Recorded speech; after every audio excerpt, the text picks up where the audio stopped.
దైవ మర్మములు. సహోదరుడు భక్తి సింగ్ గారి అనుభవంలో దేవుడు ఆయనకు బయలుపరిచిన దైవ మర్మములు.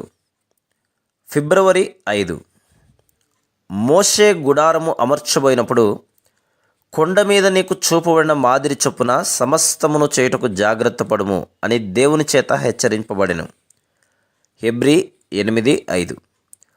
ప్రత్యక్ష గుడారం యొక్క సంపూర్ణ భావమును మనము గ్రహించక మునుపు దాని నిర్మాణమునంతటినీ ఒకసారి గమనించవలెను.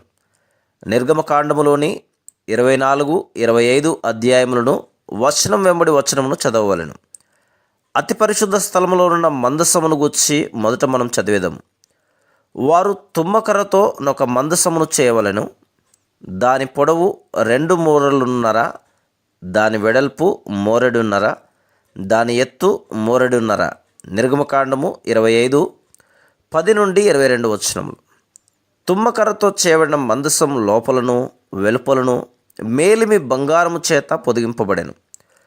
ఈ మందసం మీద మేలిమి బంగారముతో చేయబడిన కరుణాపీఠముండును. కరుణాపీఠము యొక్క 2 కొనల మీద కెరూబులు దానితో ఏకాండముగా చేయబడెను.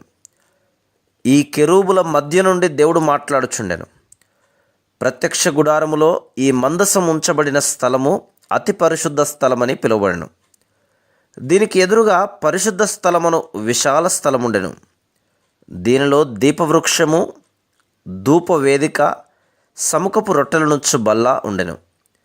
నిర్గమకాండము 25 అధ్యాయము 23 వచనం, 30 అధ్యాయము 1-6 వచనములు. పరిశుద్ధ స్థలమును అతి పరిశుద్ధ స్థలమును అడ్డుతెర వేరు చేయుచుండెను. Praise the lord.